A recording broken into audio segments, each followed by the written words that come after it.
Hi everyone, it's me, QFom Gray, coming to you from rainy Ohio. It is Monday, week 2. So, last week went well. Had a great response. Thanks to everyone who has logged in. Really appreciate you guys coming back here and visiting with me. It's been really nice to hear from everybody who has reached out and told me about what you're doing. And it's even more interesting to me, anyway, that so many of you are actually making the projects. And please, if you have time, take a quick picture and send it to me. I would love to post it and share it with everybody. It's nice to see that the projects are actually working and you're enjoying them and we're moving forward. So, as I mentioned last week, and I'll mention again, that this was really last minute, and I've been working really hard to get projects up and running so that we would have something new that you haven't seen before. And as much as some of you guys have come back and said, why don't you do some of the retired projects? I don't know. I feel totally compelled to do new projects, and maybe we will revisit some old projects that I've done in the past. But anyway, so that said. I want to talk to you a little bit about what's going on this week versus last week. I know last week was incredibly ambitious with 5 projects in 5 days. And yeah, I sort of burned myself out for that. But going into this week, at least I decided to taper it down just a little bit. So we're only going to do 2 projects this week, and we're going to do Monday, Wednesday, Friday. We're going to do the same thing next week, although I did say I was going to taper it down even more next week. I'm going to go back to Monday, Wednesday, Friday next week also. I already felt compelled to step this whole thing up a little bit with the project on Friday, but I wanted to revisit the premise of some of the things that I'm doing and why. So last week's projects were all an extension of the book, and so that you guys can get warmed up and get back into your studio. I've heard a lot of people tell me that they haven't been in their studio for a long time, and this has really gotten them back into the studio, which is great, and I'm so happy to hear it. But you guys shouldn't be doing that. You should be doing this all the time because it's a lot of fun and it's good for you, especially right now. So that's why the projects were done the way they were done last week, is because it was an extension of the book. So today we're going to do a little bit of an extension of the book, and then we're going to step it up a notch with enameling. So just so you know, it's going to be a two-parter. I'm going to start with the the silver part, and then I have to switch out, and then we'll go to the enameling part. On Wednesday, we're going to do demo day. So I'm asking everyone for suggestions of what you'd like to see. So it's not going to be a full-blown class, but it really talking about some problems that you might have had or something you've always wanted to see. You need a little bit of time to get those up and running. I can't do it last minute because of the whole camera situation and all that good stuff. I've got some great suggestions so far: water casting, gold filled soldering. I think that's going to be great. A little bit of riveting. And so, somebody came up with a really great idea. Someone asked, I can't remember, sorry, who asked to do some class. So guess what? I'm going to do a class on clasps next Monday. And why not? It'll be fun. We'll get some stuff done, and maybe you guys will learn something along the way. Okay. Friday, we have the Umbra ring, which is going to totally step it up a notch. I've already posted the materials. Written instructions will be done today and will be posted this evening.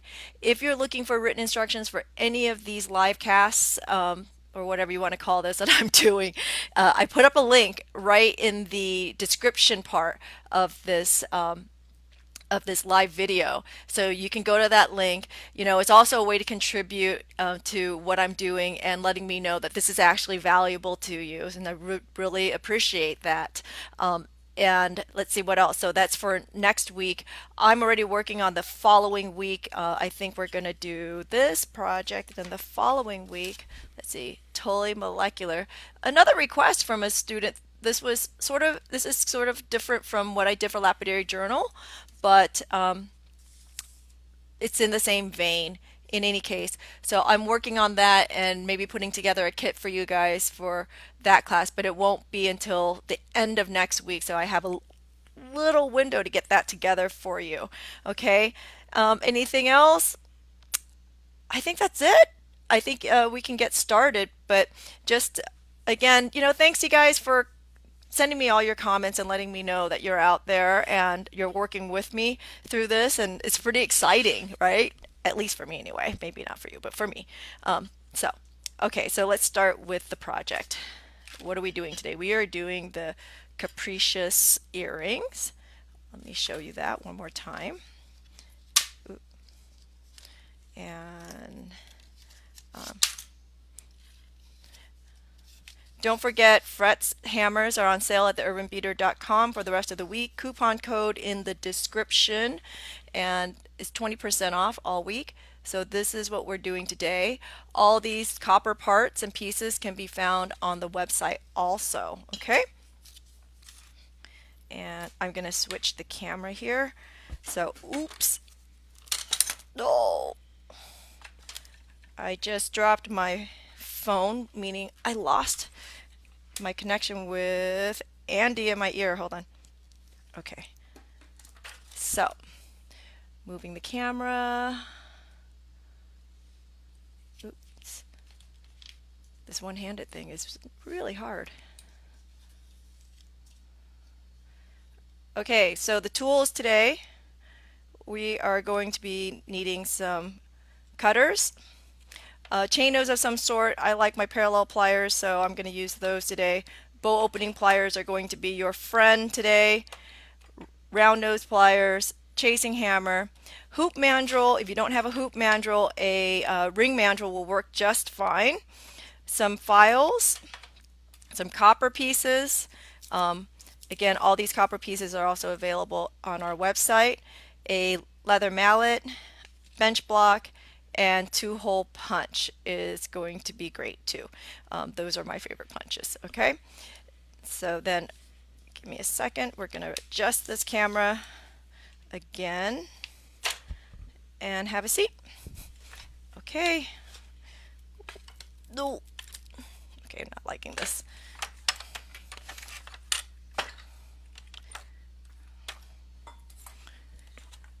You'll also need today some 16 gauge wire, your 8mm jump ring, and some fine silver wire to make the ball that is the detail.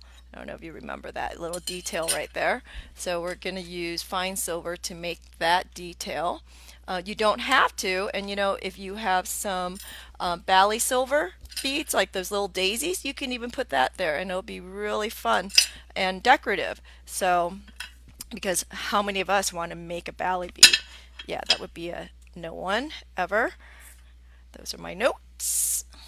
Make sure you have your pickle pot on. If you're following along, you'll need that too. Okay, so let's see how we're going to do this today. Okay, so first thing you'll do, you'll need some 16 gauge wire. Just cut a length for yourself, and let's see, I think we're going to have to move that up a little bit there. Okay, so cut a length for yourself and just wrap it around. And of course I cut my length too short. Try again. Yes, of course I'm using scrap because you know me. Scrap from last week. Haha. Okay, so if you're making a pair of earrings, you want to make sure that you make them sequentially. So make both the rings at the same time, and then you do each step at the same time so that they're all the same. So first thing I'm doing is I'm just wrapping this wire around a mandrel of some sort. I'm going to go ahead and make this one a little bit bigger. If you're making the earrings, that size was about 3/4 of an inch was how big the circle was. Okay, so this one I'm just going to go a little bit bigger because I'm going to make this into a pendant. Okay, and if you can't get that round, take out your nylon pliers. I'm sorry, your rawhide mallet and just form it around. Okay, and then the ends, make sure that you trim those either by cutting or by filing. I'm going to file this just a little bit so that the ends come together perfectly. Okay.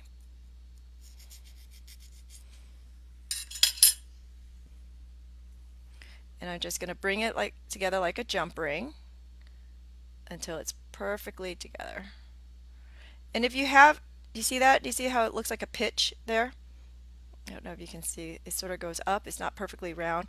I'm not going to worry about the shape at all, but I'm just going to put it right into my chain nose and I'm going to squeeze it down.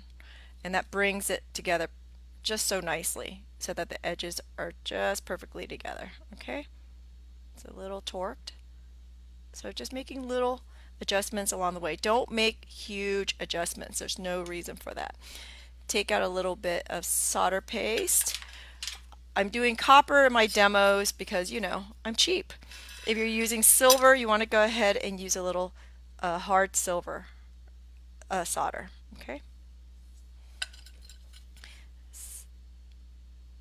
Little tiny bit of solder paste. Another advantage here too of me using copper is so that you guys can actually see what's happening here. If I was using silver, it'd be a lot harder to see. Okay, I'm going to move this aside. And we're going to bring out the torch and we're going to solder this. Heat the whole thing if you're doing silver, and then heat the joint. If you're doing copper, just heat right there at the joint, no big deal, until the silver solder flows, or until your solder flows. If you're using paste and it still looks like grains of sand, not done yet. So keep heating until it looks like liquid silver. I have my pickle pot off to the side, so drop that in there. While that's doing, I'm going to grab a 8mm jump ring, and I'm just going to take out my chain nose pliers and I'm going to move those ends together for soldering. Okay. I know I shouldn't be using my nails, but I use my nails all the time. Just move it together just like that. Okay.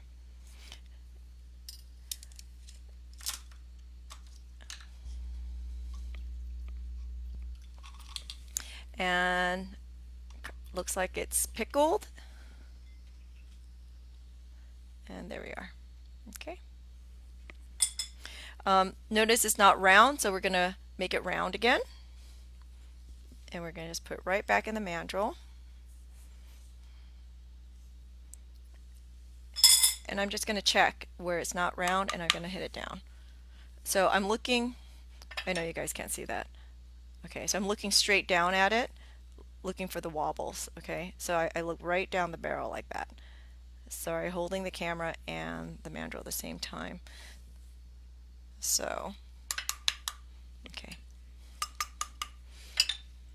So you want to make sure you're checking that there's like no wobbles in here, that there's no air between the wire and the mandrel. Okay.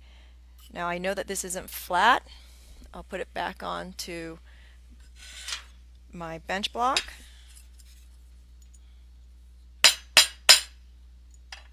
And I'm going to flatten it just like that. Now you can definitely do this right now and just solder it like this and have the shape round, or to make the oval, so many different ways you can do this. You can take out your chain nose like so and stretch it out, or I know some of you guys can't wait to get these. They were special ordered last week for a whole bunch of you guys. So here I'm just going to put it in my bow opening pliers and I'm going to stretch them out just like that. See? So they're oval. Okay. And make any adjustments I need along the way. I didn't do that too evenly. So we'll even it back out just a little bit. Like so. Okay. And again, make sure it's flat. So now we're going to solder this piece here. You can do this in 2 steps or in 1 step. I'm going to go ahead and do it in 2 steps. So now you're going to switch out to your medium solder if you're using silver. If you're using copper, remember you're just going to keep going with this solder because copper solder self-levels.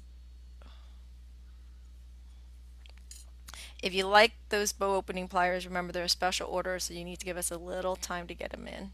Okay. I think from the special orders last week we only have one left, even before they come in. So, okay, there it is. Let's solder that. Again, we're going to heat the whole thing if it's silver and then the joint. If it's copper, you're just going to heat right at the joint, like so. And you're just going to watch it till you see it flow.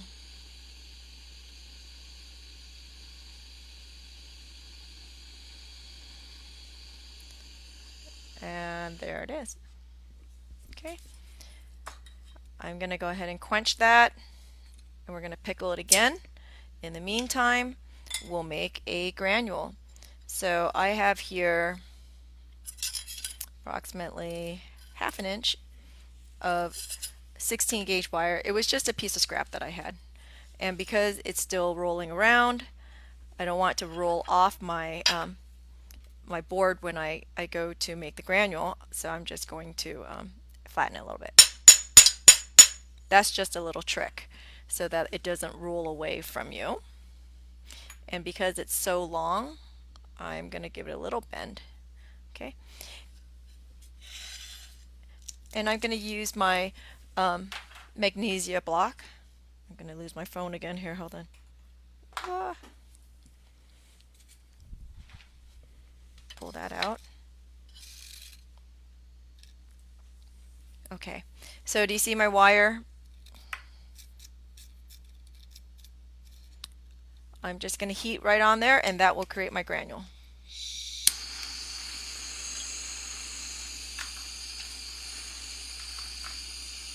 Right at the blue tip. Okay.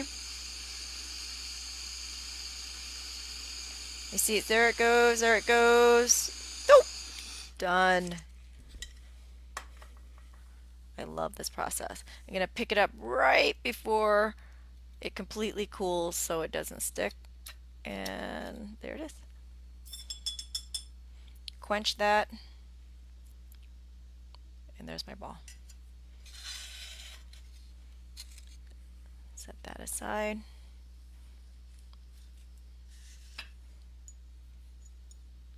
And I'm going to flatten this. You don't have to flatten it, but I like the look. It's flat balls this week has been my thing.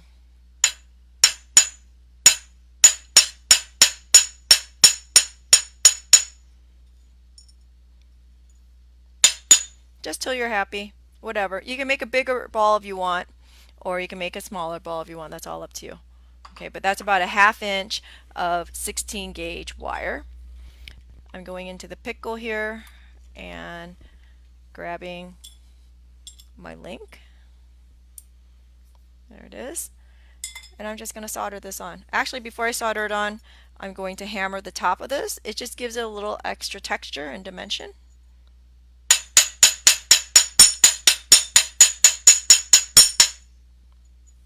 There it is. Pick up my ball, flattened ball, and decide which side I like better. I like this side better. And I'm just going to dip it right into the tip here instead of bothering with that. I don't use a syringe top. There's no reason for that. It just sort of clogs up and it dries and it's just sort of awful. Balance it right on there, and we're going to heat that again. Okay.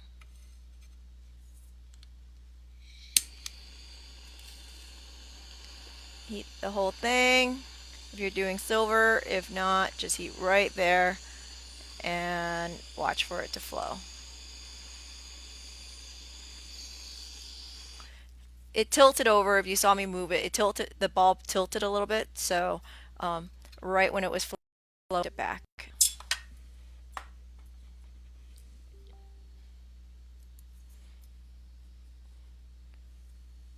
Okay, so there it is, and we're going to put it in the pickle. Okay, let that pickle. So while it's pickling, I'm grabbing a piece of 16 gauge wire again, and I'm just going to snip off the end. I have a really nice ultra flush cutter here, so I don't have to file that, but if you don't have a very good cutter, you want to take the burr off. Okay, and you want to just take a little bit of that off, make sure it's nice and flat. So right now I'm going ahead and I'm working on a pendant. So oops. So for the pendant, what I want to do is I want to create a hook for this pendant because they're interchangeable. I don't know if you guys noticed that, or did I point that out? Can't remember. So we're gonna, see, notice I can take this out and I can add another piece on. So you see, so I want to be able to do that with a pendant too. I think that'll be fun. So I've cut the ends with the ultra flush cutters so that it's nice and flush. Remember, if you're ordering these are a special order also. And then I'm going to make a loop, and I'm going to make this one bigger for the hole here. And I want to make sure that it is big enough. See, it's not big enough for the pendant.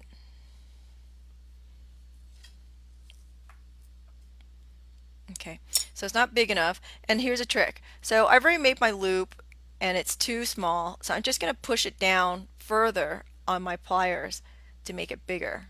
Okay, because I want to be able to swing this pendant in easily. You see, there we go, without cracking anything. So you want to make sure that you make a big enough loop. Okay, so then let's go get the pendant out of the pickle.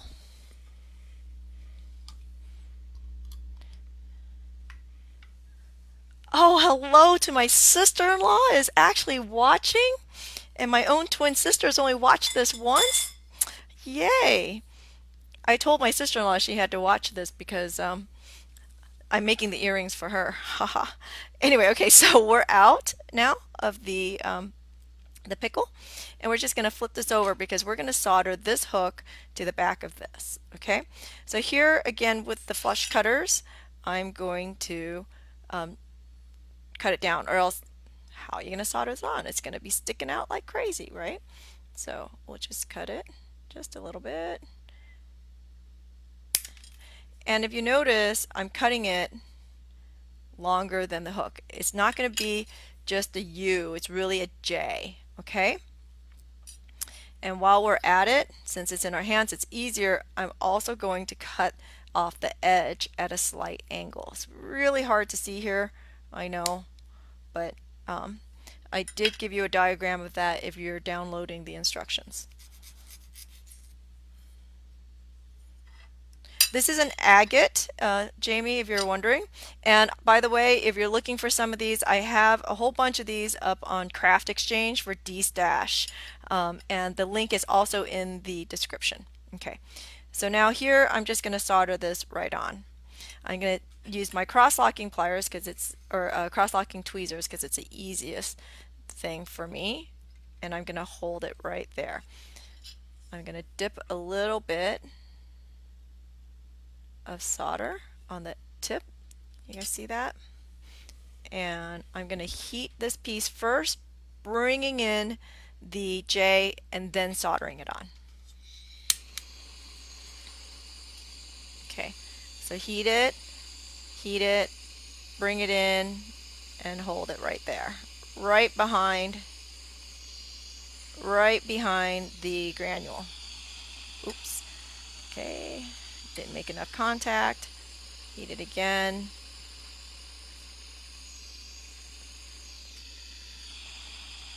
Oh, okay. Hold, hold on. So I sat down without my glasses, let's be honest. I thought I was going to be able to get away with this. But I sat down without my glasses, so couldn't see that. I'm throwing that back in the pickle. Give me 2 seconds, I'm going to grab the glasses. Oops!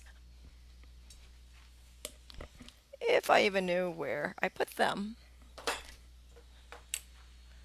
Okay, glasses have disappeared. We try a different pair of glasses. Not on the floor. Hey honey, did I leave the glasses upstairs? Okay. So we're pulling this back out of the pickle again. Sorry guys, a little blind there. Who knew? Okay. Just to clean up that joint. I really don't care about anything else. I just need that area clean. So, and that's cleaned enough. Okay.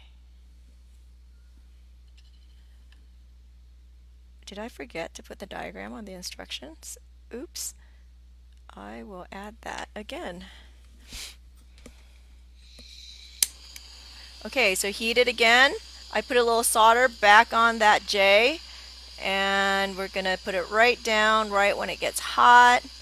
Heat it till it flows, and there it goes. Now remember, with copper, you need a moment to let it set. You can't just pick that right up. And you see that? There it is. Okay, oops. Let's see if it focuses for me. Okay, let's quench that. Let's see. There you go.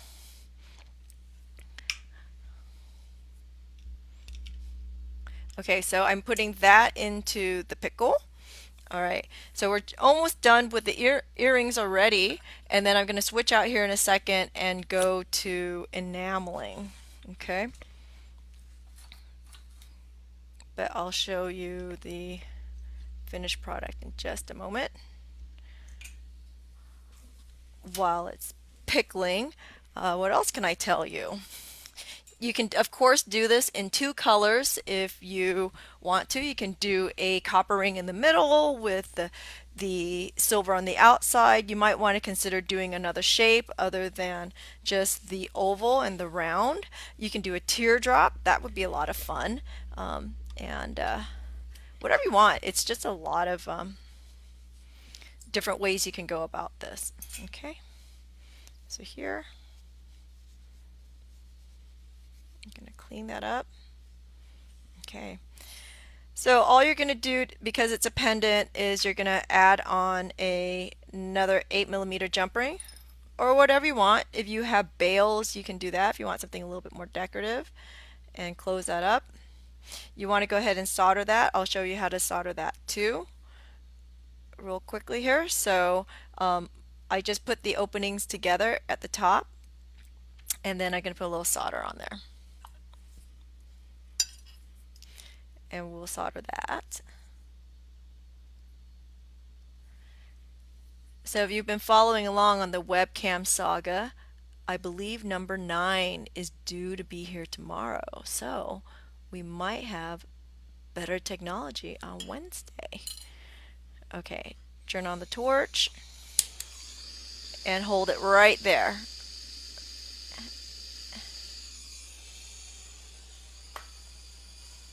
Okay, so Gail's asking if I can show you how to do a teardrop. Absolutely.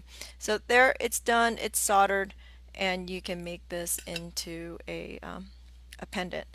Okay, so then we'll add this on. See, I always have to think about this backwards, and I don't want to break it. Okay. Okay, so I've made my hook a little bit too severe. So let me just bend it back out, just like so. And there it goes. Ta-da!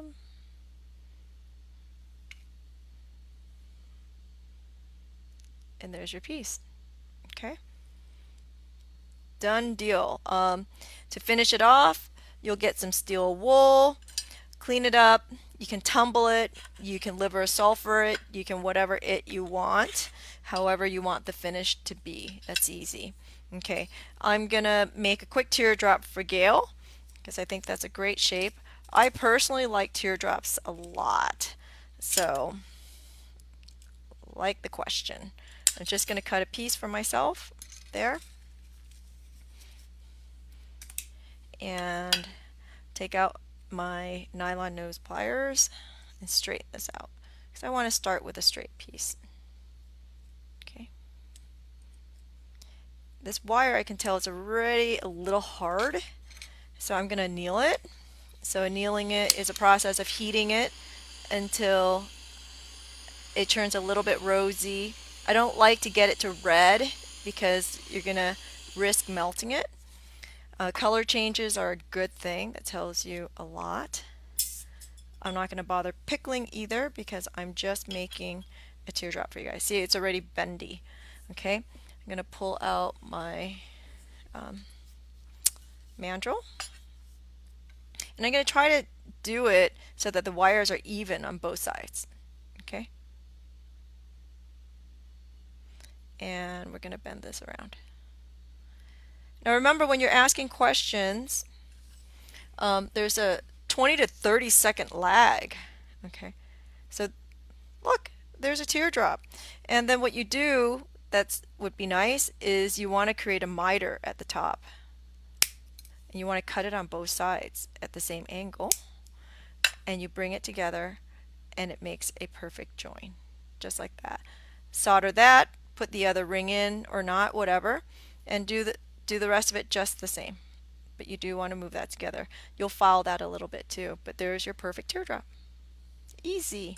Okay, so that's done, and we're going to go to enameling. All right, it's going to take me a minute here to move the camera. Okay,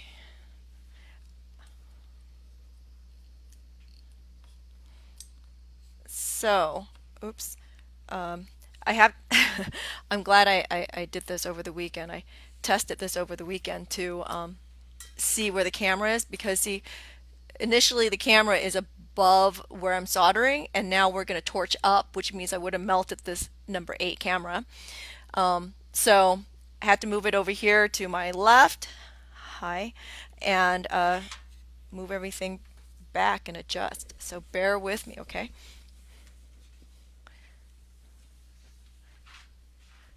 Okay, so we need, I'm going to move you down. There we go, much better. So you're going to need a tripod. You're going to need some Penny Bright for cleaning, a brush of some sort, a sifter, some magazine pages. Magazine pages are not available on our website, but everything else is, just as an FYI, if you need any of these items. Okay, you're going to need some enamel also, and some copper pieces. All right, so we'll start with some copper pieces here. Just move you down a little bit more so you can see what's going on. Okay, so I have a copper piece. You'll need to make a hole in it. That's where your 2-hole punch came in.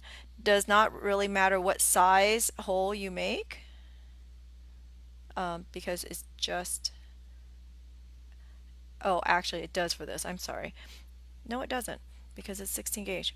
Either size is good. You might find that the bigger one will help the earring pieces hang a little bit more freely. Okay, so I'm just going to put it in, crank it down until it releases, and then back up. Okay, so when you enamel, just remember a couple rules. One is it has to be clean. Your metal has to be clean and free of fire scale, because if it's not, it becomes a barrier to the enamel and it won't fuse properly, because remember, we're fusing glass to metal. So to clean it, you can fire it and then pickle it because you cannot enamel on fire scale. Okay, so that's got to be clean. And in the process, oh, I didn't realize my penny bright was dry. In the process of making these copper pieces, they always use oils. So you want to make sure that you are cleaning the pieces off of all that oil. Okay, I didn't realize that my penny bright was dry. Oops. Okay, it'll work. Oh, there, it'll work. That's enough. So I'm just putting a little bit of penny bright on directly onto the metal and cleaning it. Okay. Make sure that your hands are clean of any lotion also. This will also cause a problem. We learned that a long time ago in a class where people had lotion on their hands and it just absolutely contaminated everything. Okay. Okay, so I understand my phone connection is fading out. I'm sorry. Let's see if I can fix that.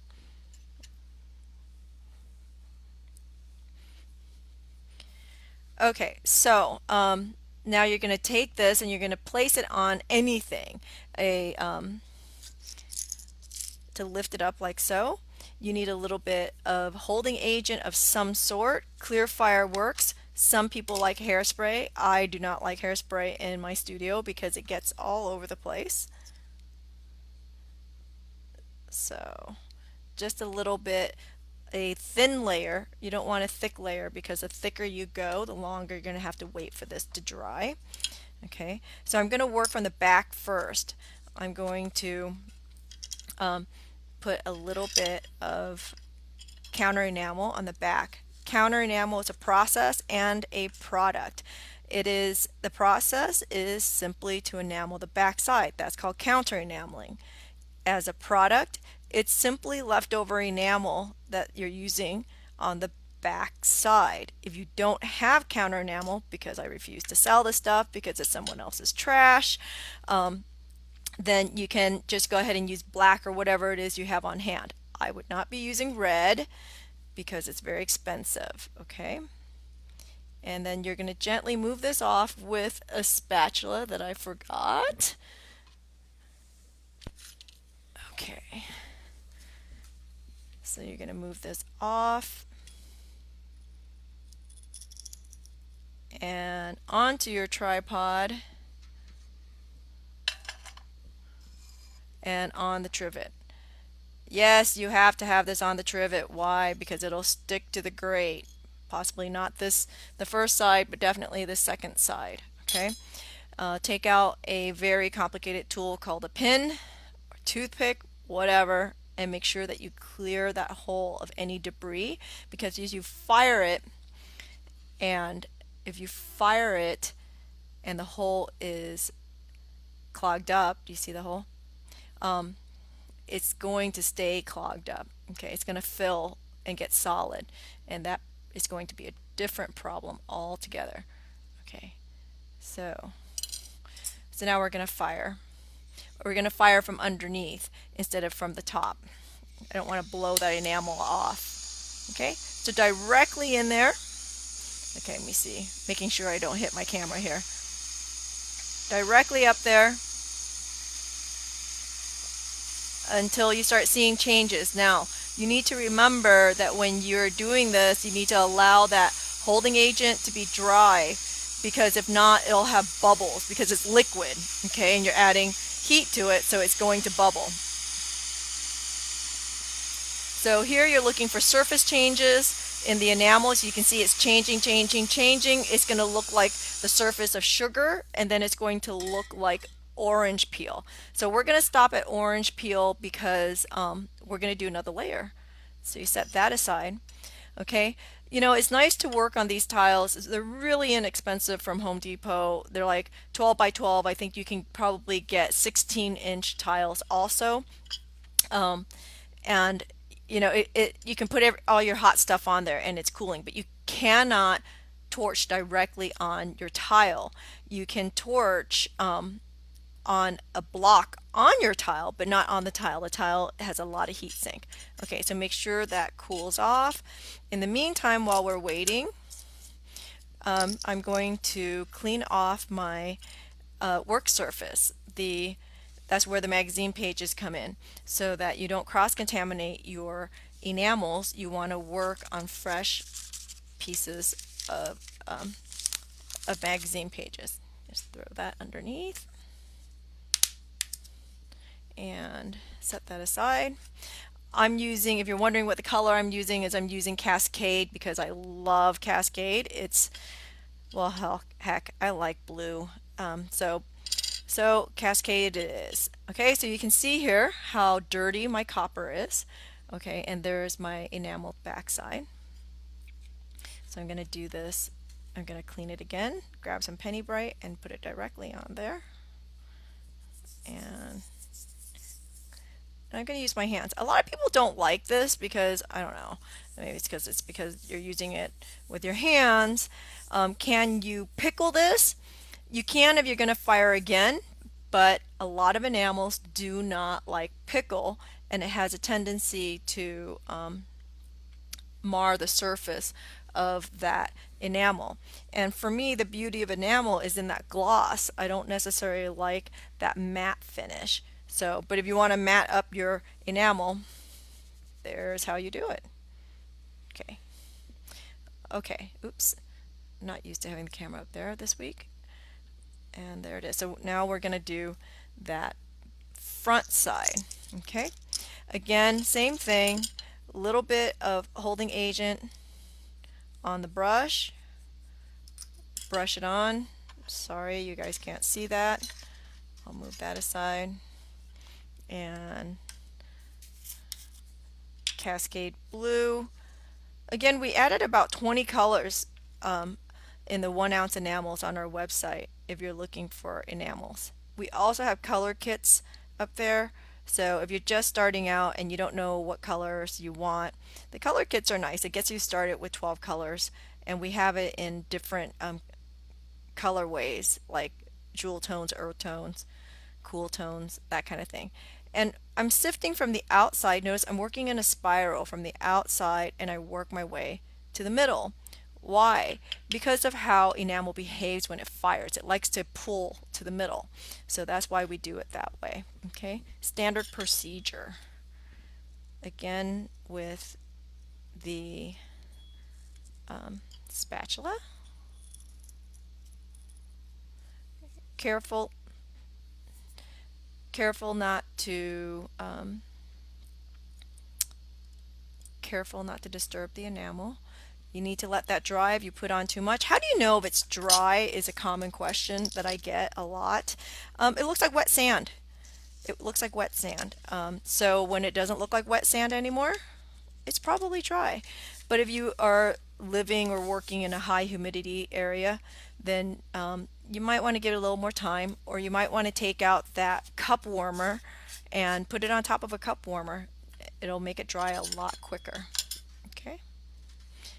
If you're just starting out with enameling, we do have kits online for $60, so it gets you started really quickly, and it'll get you all these little pieces like the trivet and the sifter and a set of enamels. Okay, so again, I'm going to go right in here and I'm going to fire it. I'm going to do 2 firings today because I want a really nice layer.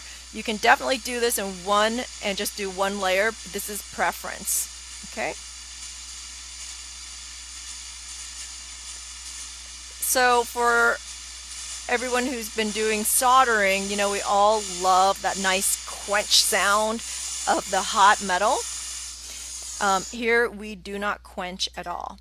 So I know you probably can't tell, but I fired this until it became orange peel, to the orange peel stage. Okay, I'm going to take that off and I'm going to set that aside again.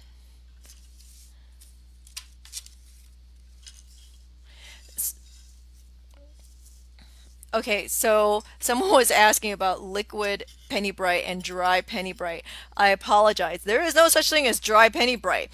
It's dry because it's been sitting on my studio for the last year and I haven't used it in a long time. Otherwise, it comes as a paste. So if you haven't used your Penny Bright in a long time, okay, then don't throw it away by any means. Just make sure that, and you can rehydrate it by adding a little bit of water to it. Um, so yeah, don't waste it. Okay, so I just pulled out a piece of copper that it's a sun, and I'm going to use that as my decorative. And I'm going to go back into that Penny Bright, and I'm going to clean that a little bit on the back side. Okay, while it's cooling. So these copper pieces are available on our website for so all different kinds of shapes and things, hearts and suns and the dragonfly. Okay, I don't know if you can see how much more clean that is. Okay, so set that aside. My enamel piece is cool, and then we're going to do this one more time. Ooh. The same thing with your holding agent. If you find that your holding agent has dried up, you can add water to it and it will start working for you again. Or if it had gotten thick on you, just add some water. It's fine. Clarifier, same thing. It's all the same stuff, okay? So nice thin layer, even layer all around. Put this back on a raised surface. What's really fun is you could also, if you like to drink soda, the lids are really great for this too. Did I remember mine? No. Okay.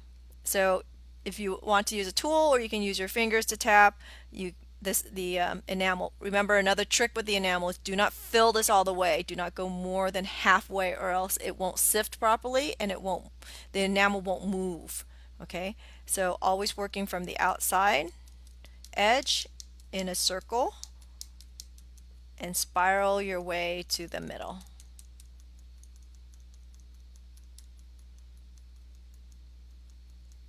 Okay? Don't go all over the place like this. You want nice and even. And we're going with 2 layers today because I want to add the little decorative copper piece on top of that. Okay, spatula. Does anybody out there have questions? I know you've been throwing a few out here and there. And there we go. Grab some tweezers. It's always nice for these little pieces. And let's put this in the right position and just drop it. So I like to do this on dry enamel before it's fired because the piece won't roll away.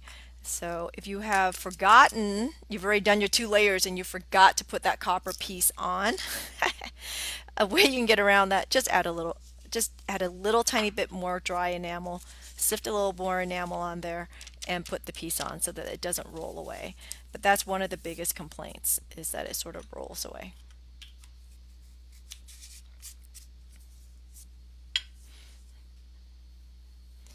So as far as a spatula, if you don't have a spatula, okay, we no longer sell them because they're ridiculously expensive. I'm sorry. $21 is just too much to ask for a spatula, and I discovered a way around it.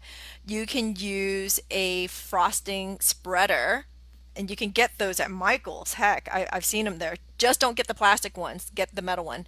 And I'm just realizing, yes, I got attacked by a marker today. So sorry about that. Okay, so here we are. Gave it a second to dry up a little bit more. I've sifted a second layer of enamel on there. I put the copper decorative on there, and now I'm going to fire. So I'm going to fire this all the way until it is glossy. So it's going to look like sand, and then it's going to look like sugar, then it will look like orange peel, and then I'm going to take it all the way to gloss. And then I'm going to give it a little extra time, and I'm going to tell you about that in a second why. Okay? Put this right up here. Another thing that you're looking for as you're doing this is you're making sure that you're looking around the edges of the copper piece to see that the enamel has fused onto the copper piece, and that's how you know it's going to stay. Okay, so you see it's starting to change. You see that it's getting darker, darker, darker, which means the enamel is starting to fuse and turning into glass now. I'm going to give it another moment here. Okay, and I'm looking at the surface and I'm looking for color changes is what I'm looking for. Okay, so one of the things that happens when we're enameling copper is that copper always throws a pink cast because it's copper. It has that cast, right? So when you are torching, you're going to notice that the colors coming through. If you don't torch evenly, then you'll get blotches of that pink there. And if you don't torch a little bit longer, then that pink is going to be a little darker. So if you torch just a little bit longer, it allows that fire scale that's underneath to get absorbed into the enamel, and therefore you're going to have a truer color. Sorry, I dropped my phone there. And so there it is. Okay. If it's stuck like this, no big deal. On a hard surface, give it a knock. Okay. There's my sun. I'm going to let it cool and I'm going to clean that.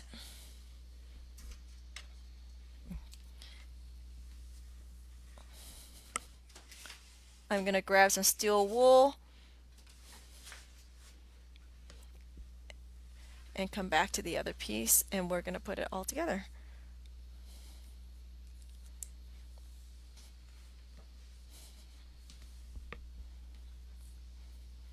Okay.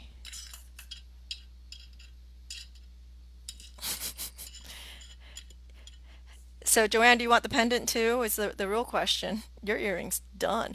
Okay, so here you can see it's starting to come back, that sun, and we're going to clean that up with some steel wool. You can use a brass brush too. And if you want a really nice bright finish on that copper, go ahead and use the Penny Bright if you want all of it to come back. But I'm going to leave it a little bit patina today. And then I don't have to liver sulfur it.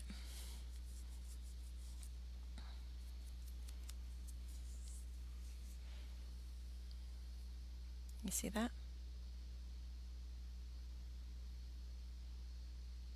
Okay. So for the pendant, same thing. You can clean that up. Okay. So there we are. Okay. So we're cleaning that up. And again, same thing here. So this was the pendant. If you wanted to interchange that a little bit, you can put that in instead of the agate. Cool, huh? So, okay. Anybody else have any more questions? Quick review today, okay?